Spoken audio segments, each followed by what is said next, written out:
Oi, pessoal, sejam todos bem-vindos mais uma vez aqui ao Espaço Travessia.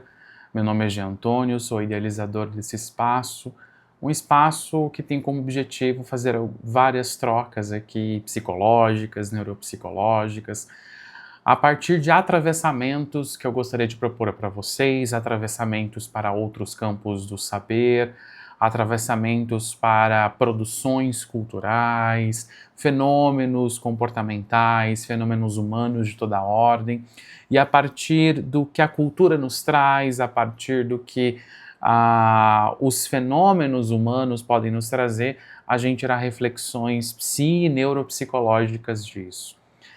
Por isso que eu idealizei esse espaço batizando o nome de Travessia, porque a gente pode fazer diversas travessias aqui, muito além do que a ciência nos fala, muito além do que a testagem nos coloca. Na verdade, a gente pode delimitar no mais ordinário dos comportamentos humanos uma riqueza de detalhes, uma profundidade de conteúdos que só enobrece e só complexifica o nosso raciocínio clínico, tanto numa prática psicológica quanto numa prática neuropsicológica. E mantendo então esse ideal aceso de uma travessia também para fenômenos ou produtos culturais, eu quero falar um pouquinho aqui. Vai ter alguns spoilers, então já adianto que vou falar aqui de alguns detalhes dessa produção, mas é uma produção que me tocou muito, é uma produção que me atravessou bastante, e que a gente pode depreender dela muitas questões psicológicas e neuropsicológicas. Eu estou falando de um filme que foi lançado recentemente aqui no Brasil. Ele foi divulgado, na verdade, a partir do Festival de Veneza nesse ano, que é o filme Eu Estou Aqui, Ainda Estou Aqui. É um filme do Walter Salles, um diretor brasileiro, mesmo diretor do filme Central do Brasil. Também é um diretor super conceituado de outras obras, como Terra Estrangeira, por exemplo, e ele tinha parado, né, de fazer cinema, de fazer filmes desde 2017, se eu não me engano, e ele volta agora à tona com essa obra-prima, na minha opinião, chamada Ainda Estou Aqui. Eu assisti hoje, então por isso que esse vídeo ainda está pegando o meu olhar a quente das minhas percepções, a quente das minhas emoções, porque de fato é um filme luminoso, é uma história bastante luminosa e sombria ao mesmo tempo. A história do filme é notória, então por mais que eu tenha que dar aqui alguns spoilers do filme, a história é baseada no livro do Marcelo Rubens Paiva, que tem o mesmo título do filme, Ainda Estou Aqui, e é uma história de muita notoriedade na própria história do Brasil, especialmente ali no que diz respeito à história da ditadura militar dos anos 60, 70 e 80 aqui no nosso país, do qual o seu pai, Rubens Paiva, foi vítima, é um dos desaparecidos da ditadura, né? Foi assassinado pelos militares da ditadura militar brasileira e o seu corpo nunca foi encontrado, desde 1971, que foi o ano que ele desapareceu, até os dias de hoje. E esse filme, ele conta a história da família do Rubens Paiva, especialmente pela perspectiva da sua esposa, da Maria Eunice Paiva, que no filme é interpretado de forma arrebatadora pela Fernanda Torres. Eu vou falar um pouquinho dessa interpretação logo em seguida. Mas é um filme que tem um olhar da história dessa família a partir do relato da Maria Eunice Paiva. E é um filme que ele pode se dividir em 3 momentos, 2 ou quase 3 momentos. O primeiro momento desse filme é um filme que tem muita luz. É o filme que retrata os laços dessa família, os laços que essas pessoas constroem entre elas, laços de afeto muito profundo, de um amor muito transcendente. Eles moram numa casa muito ensolarada, quase literalmente de frente para a praia, no Rio de Janeiro. E conta-se a história dessa família de uma forma muito leve. A gente acaba se apaixonando pelos vínculos familiares que esses membros constituem uns aos outros. A gente vê jovens, os filhos do Rubens e da Maria Eunice são de várias faixas etárias, mas vão de crianças que estão na fase pré-escolar até adolescentes, quase adultos. Então há um frescor ali da infância e da juventude que se mantém o tempo todo nessas relações, e o quanto que o Rubens e a Eunice são pais presentes e pais muito encantadores e encantados com seus filhos, com aquela vivência familiar que eles constroem naquela casa. Na medida que você vai ali se aprofundando no filme, avançando no filme, você percebe que a casa em si é um personagem muito especial do filme. A casa é um ambiente arejadíssimo, é um ambiente aberto, quase que aberto ao público. Então a família já é uma família vasta, né? São 4 filhos e o casal, mas tem muito mais pessoas convivendo naquela casa, porque o Rubens e a Eunice recebem amigos, filhos desses amigos, outros familiares. É uma casa muito movimentada, é uma casa que está ligada ao movimento da rua. Então ali a gente percebe que os limites do que é a casa, do que é a rua, são limites muito tênues. Mas isso não precisa ser visto de uma forma pejorativa ou de forma ruim para o desenvolvimento psíquico dessas crianças, dessas pessoas. Pelo contrário, ali a gente percebe uma circulação de afetos, uma circulação de ideias muito grande. E mesmo assim, mesmo a gente tendo essa visão até muito libertária dessa constituição familiar, tanto o Rubens quanto a Maria Eunice, eles fazem papéis parentais muito bem definidos, muito bem conduzidos. Eles colocam seus limites, eles colocam suas regras de forma convincente e de forma não agressiva. Então, é natural essas crianças, esses adolescentes, filhos desse casal, aderem a essas regras, essas normas da casa de forma muito natural, porque a casa é arejada de afetos, de valores, de trocas ali entre esses membros familiares. E se a gente pensar num modo mais ampliado, entre os amigos, entre as pessoas que são benquistas pelo casal e que frequentam essa casa. Então a gente começa percebendo uma história muito luminosa, a gente se apaixona por esses personagens, especialmente pelos personagens principais. O Rubens Paiva, que no momento que é retratado no filme, ele já tinha sido cassado, então ele foi deputado do Rio de Janeiro, e no início da ditadura militar, nos anos 60, o seu mandato foi cassado e ele estava trabalhando como engenheiro, então ele já não se envolvia mais com política na época especificamente retratada pelo filme. Mas o Rubens Paiva, ele era uma das pessoas que não tinha nenhum envolvimento com nenhum ato terrorista, com nenhuma luta armada, mas era uma das pessoas que se colocavam à disposição para ajudar exilados e familiares dos exilados a trocarem cartas, a trocarem comunicações, e assim permitir com que tanto pessoas que estavam fora do Brasil, por exílio, pela questão da ditadura, pudessem ter notícias, pudessem ter contato com os seus familiares que ainda estavam no Brasil naquela época. Então Rubens Paiva, junto com muitas outras pessoas do seu círculo próximo, fazia esse tipo de papel, fazia esse tipo de trabalho muito às escondidas, de forma muito sutil, porque se isso fosse escancarado, colocaria-se em risco tanto a integridade dele como de toda a família dele.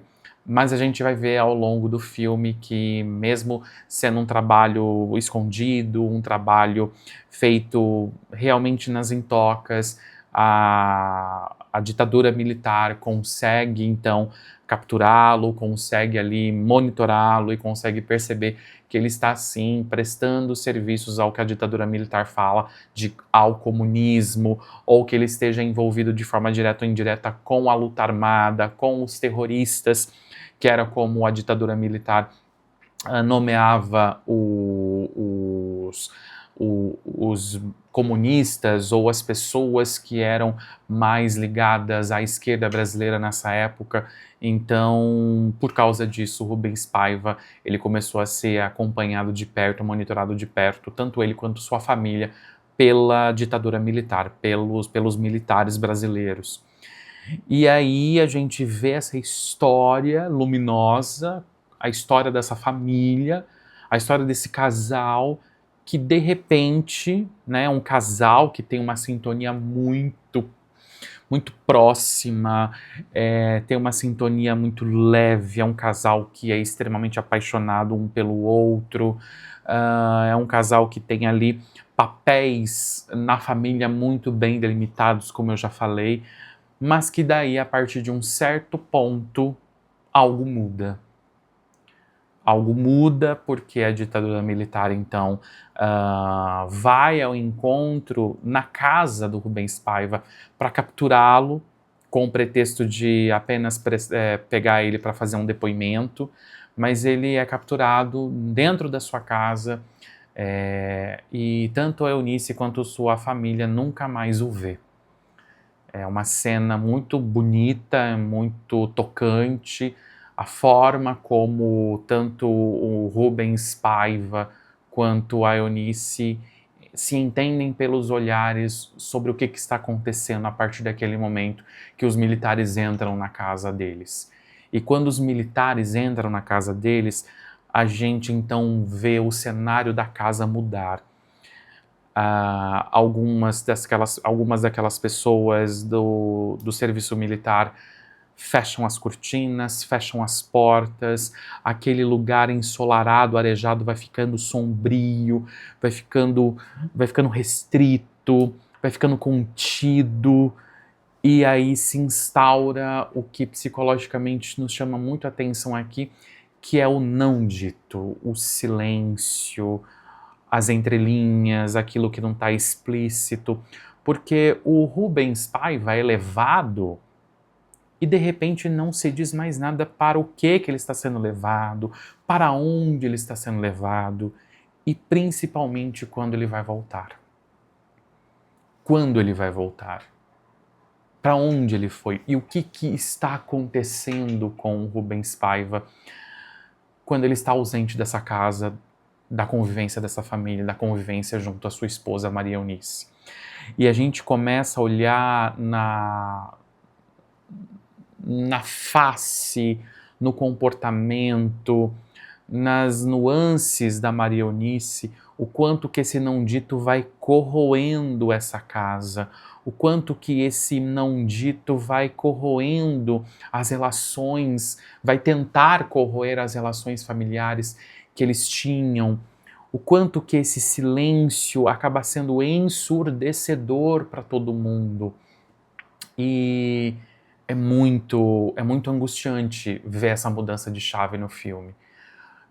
A gente lida com esse não dito de forma muito sombria, de forma muito, não digo nem apenas entristecedora, mas de forma muito raivosa, de forma muito angustiante. E quando a gente pensa, né, agora ampliando o nosso olhar para outros contextos da nossa vida, quando a gente pensa em situações em que há algo que está ali na nossa vivência que não é muito claro para a gente, ou que é mal entendido pela gente, o quanto que isso nos sufoca, o quanto que isso nos angustia, porque a gente tenta simbolizar de alguma forma aquilo que não é explícito. O nosso cérebro, ele trabalha ativamente com representações mentais. E aquilo que não se é permitido, não se é possível fazer uma representação mental mais imediata, ou mais racional, ou mais direta, a gente dá um jeito de aquela representação mental ser construída. E aquela representação mental acaba sendo o quê? Acaba sendo distorcida, acaba sendo fragmentada, porque a gente não tem a visão do todo e a gente não tem o todo, todas as nuances da situação sendo explicitamente explicadas para a gente, sendo explicitamente expostas na mesa para a gente.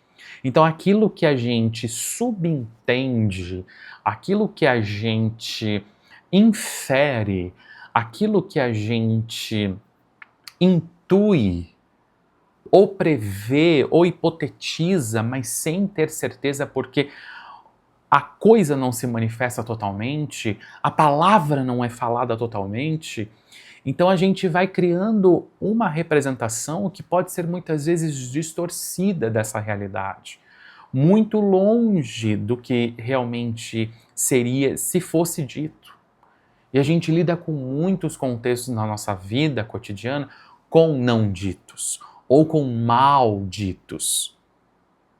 Ditos que não são colocados de forma convincente e compreensível pelo outro. Então, a gente percebe claramente no filme o desaparecimento de uma pessoa tão importante para aquele circuito familiar que era esse pai, esse marido, Rubens Paiva, que de repente ele desaparece sem nenhuma explicação, sem nenhum tipo de possibilidade de simbolizar a sua ausência.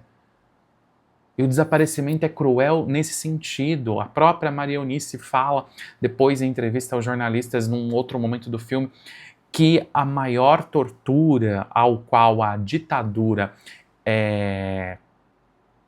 submeteu essa família foi o do desaparecimento do Rubens Paiva, não foi do assassinato dele, não foi o das torturas que ela sofreu, porque ela também ela acaba sendo detida, ela acaba sofrendo alguns reveses dos militares, mas a maior dor, a maior tortura é essa falta de significação sobre o desaparecimento do Rubens Paiva, a falta de uma informação para onde ele foi, o que foi feito dele, e a falta do corpo.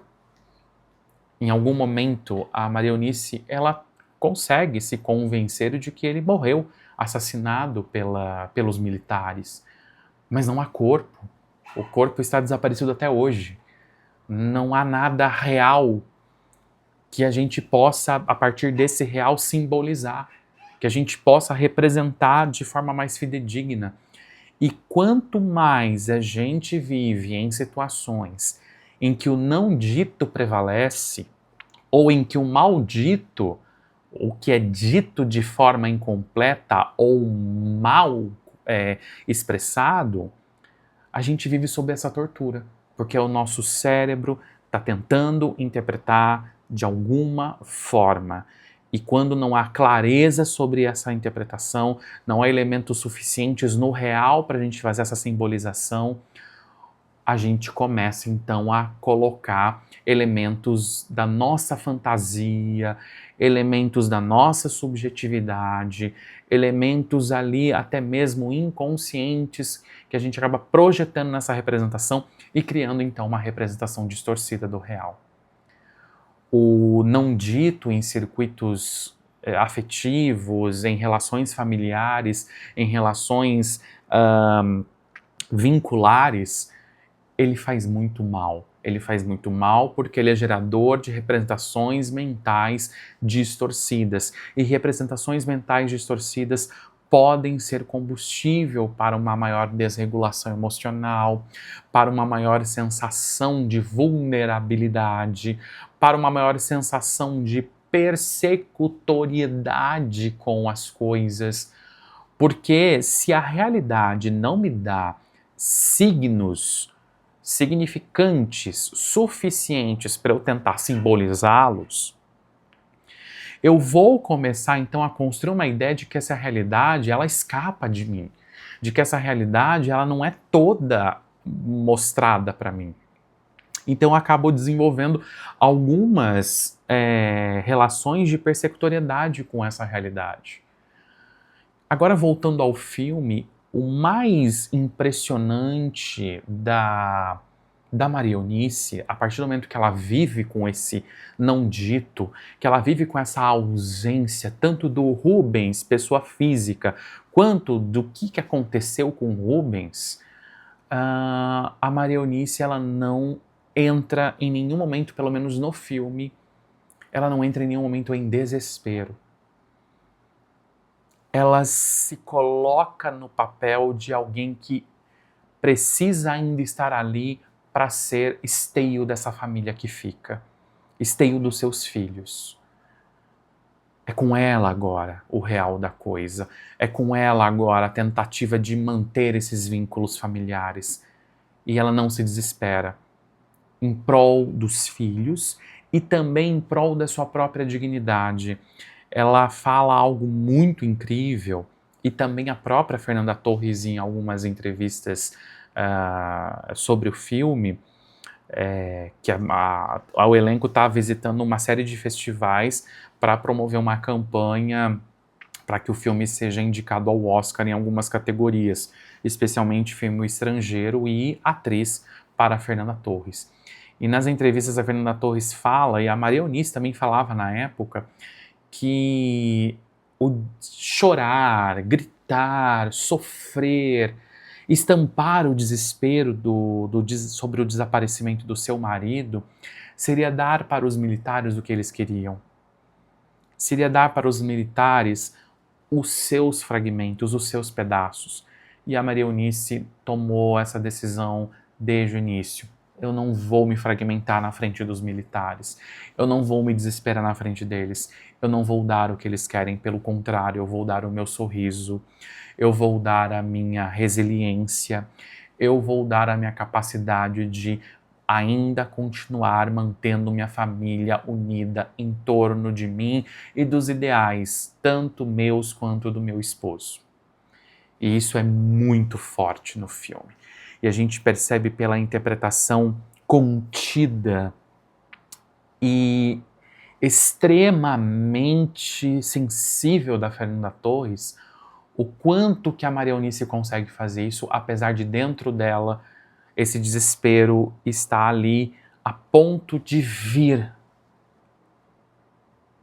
a própria pele dela, a ponto de efervescer e surgir no olhar dela. Mas ela não deixa isso acontecer. Ela não deixa isso acontecer porque ela tem um propósito a seguir. O propósito de manter essa família unida e de lutar para que os responsáveis pelo desaparecimento e morte do seu marido sejam responsabilizados e sejam punidos. Especialmente quando a ditadura militar acaba no Brasil, na segunda metade dos anos 80, a Maria Eunice ela encontra forças para se formar em uma faculdade de direito, atuar em prol dos direitos humanos. Ela foi uma das maiores defensoras públicas em relação ao direito indígena no Brasil nos anos 90 e início dos anos 2000. Foi reconhecida internacionalmente por isso, porque ela encampou isso como uma luta de vida. A promoção de direitos humanos para os mais desfavorecidos e para aqueles que são silenciados, como foi o caso do seu esposo. E ela lutou tanto, até mesmo para que se reconhecesse simbolicamente o falecimento do seu esposo. Tanto é que somente 25 anos depois do desaparecimento do Rubens Paiva é que o governo brasileiro, enfim, expediu a sua certidão de óbito.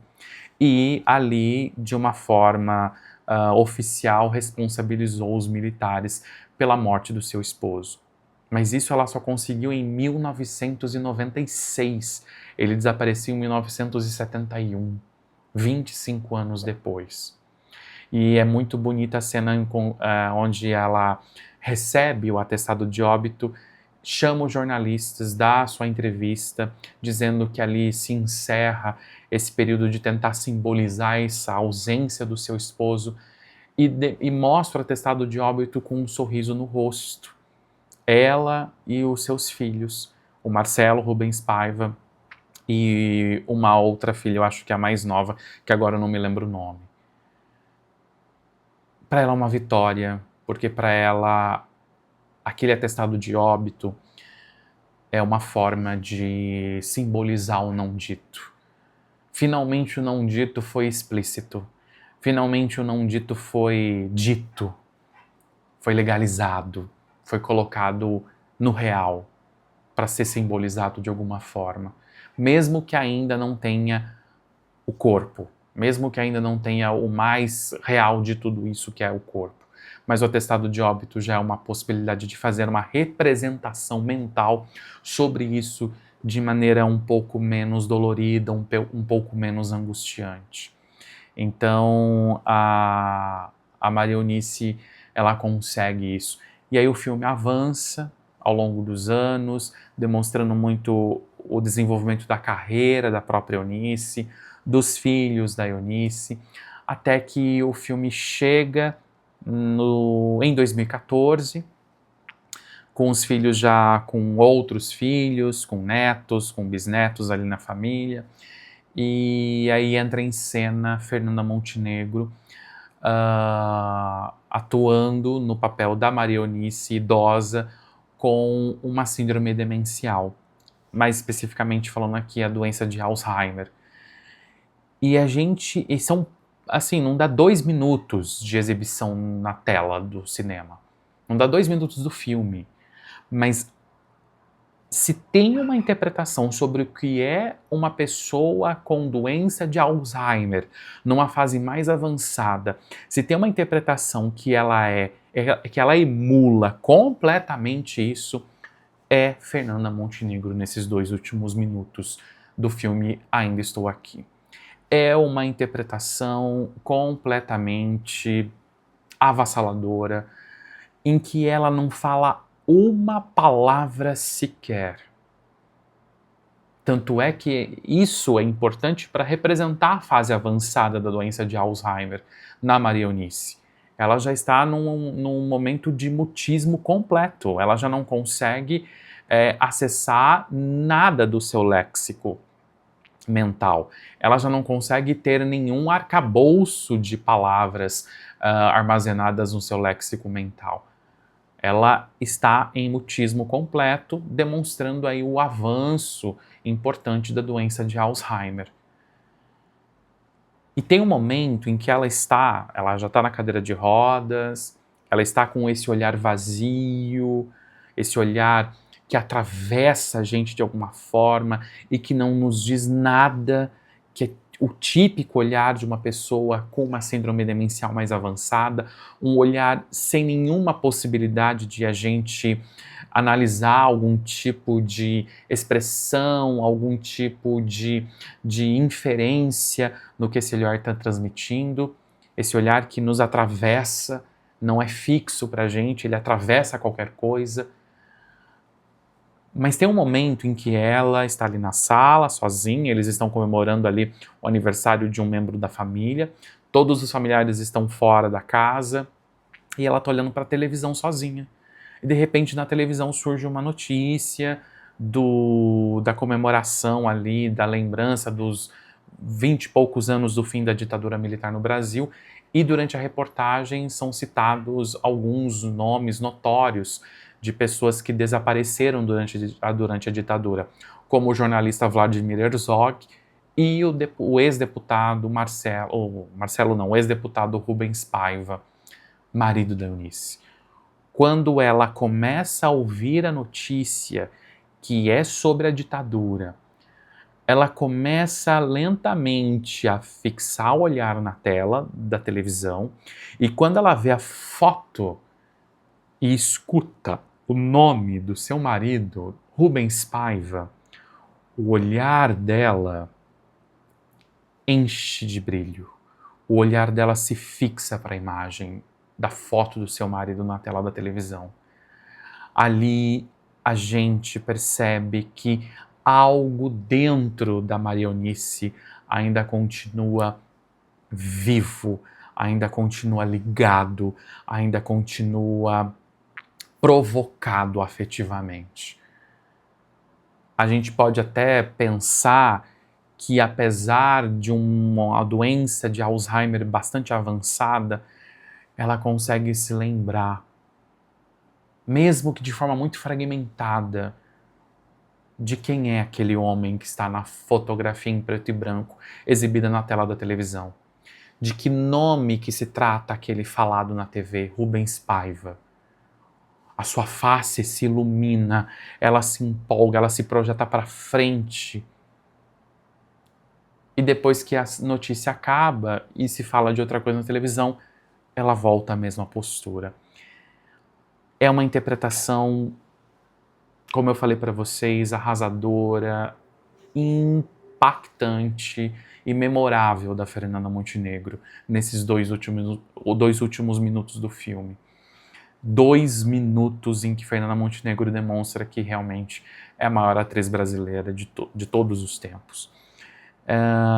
E para além da atriz, eu quero que vocês prestem atenção na interpretação e do quanto que é possível a gente perceber que temos algumas memórias muito afetivamente carregadas, que elas são ativadas apesar de uma síndrome demencial muito avançada. Porque essa memória afetivamente carregada, ela já não está registrada apenas a nível de estruturas hipocampais. Ela já ocupa muitos territórios semânticos, de processamento semântico no nosso cérebro.